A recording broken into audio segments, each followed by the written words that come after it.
Tales of Tombstones. You know, they don't have to always be a source of scary stories. As a matter of fact, Tombstones can tell a lot about a family's history. And we are welcoming back this afternoon to Delmarva Live historian Mike Dixon. It's good to have you, sir. Well, thank you. So Tombstones, oh my goodness. I guess they can really come through as a wonderful resource for people looking for history of the family. Oh yeah. You're doing your family history, you're doing your community history. Add a trip to the cemetery. Yeah. That's a very important place to go to learn about the past, Jimmy. So what kind of things might we discover on a tombstone? Well, there's a lot when I go stroll in an old funeral home. Now, anytime I'm doing field work, researching, I'll probably go stroll an old cemetery like Parsons or the Odd Fellows up in Smyrna, their cemetery. Because as I walk around these large cemeteries, you know, I look at the tombstones, and they are very representative of a passage of time, different styles. Okay. And you'll recognize them, kind of modern stones, and back in the colonial era, the artwork will change. But more, so the artwork, the style, the customary practices, but every one of those stones, Jimmy, as I pause in front of one, and I read a name and reflect, you know how much history there is there? Those folks lived through a period. They lived through a time. They knew stories, and I can put their stories together, and you can too through research. Now, there's family cemeteries as well. Oh yes, yeah. I guess there's a lot of those that probably been forgotten. Forgotten and lost, you know that, yeah, very much so. And for instance, if I go up in Dorchester County, and I'm sure every other place really, but you know, as I drive around, every once in a while I'll see a tombstone out in the backyard, right, or out in the front yard sometimes. Yeah. And I've seen groups of them out in the middle of a cornfold, or alongside the highway. Alongside the just highway, a little yes. small, yeah. And those were family cemeteries because you figure before the modern era cemetery movement came along and. You buried somebody quickly. Family lived nearby. They weren't days away. Didn't have to jet in from California, so the burial had to take place fast. Place pretty fast. Right. Okay. So, through searching through tombstones, have you discovered any stories that really took you by surprise? Oh, enormous amount of stories. Some humorous, some sad.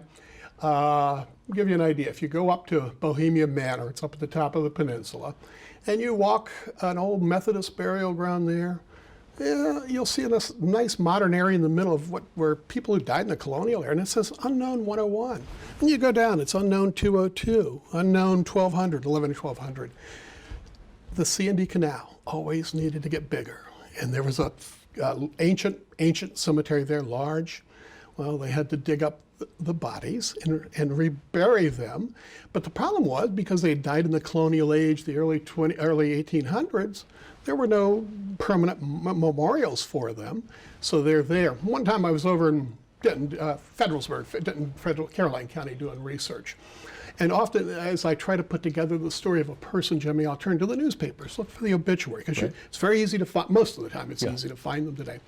And they were commenting, they were burying this important person from Caroline County, and there was a traveling circus coming through town. So all of the people of the community had turned out in their Sunday best to put the person in their final resting place, and they're lowering the coffin, and from the coffin, this voice bounces up and says, "Put me down easy, boys." Well, they dropped the coffin, fell down there like in a panic. There was a ventriloquist with a traveling circus, and he was over in a grove of trees, and he bounced his voice. The sheriff arrested him, by the way, over in Caroline County. So there's all sorts of stories. If I go over to a Snow Hill, pause and look at those stones.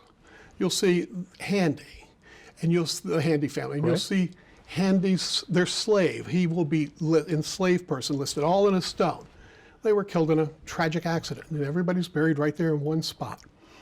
Or if I'm walking through, and it says 1918, what happened? Either the Spanish flu, pandemic of 1918, or World War I. I'll go find these stories. So it really is a fascinating place to do your family history. It's a fascinating place to do community history too. Right. It's not morbid. No, it's not morbid at all. Fascinating. It's fascinating, and it's a way to respect the memories, the legacy of these folks, and get to know their stories, and to honor them as time, so they're not permanently forgotten to the passage of time. And it's something I always add to my research.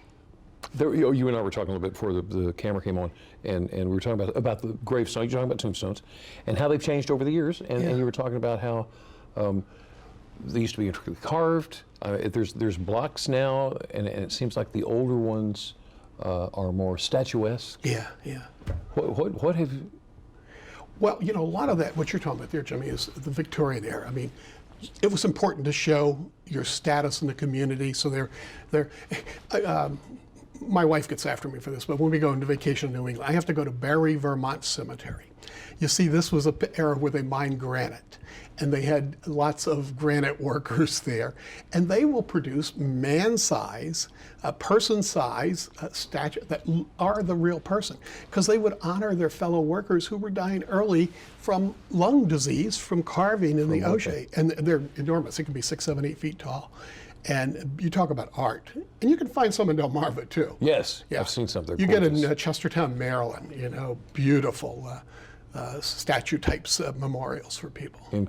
Mike, I could sit here and talk to you about this all afternoon, and I didn't expect that. Historian Mike Dixon, thank you so much for talking to us about tombstones. Thank you so much. We appreciate it.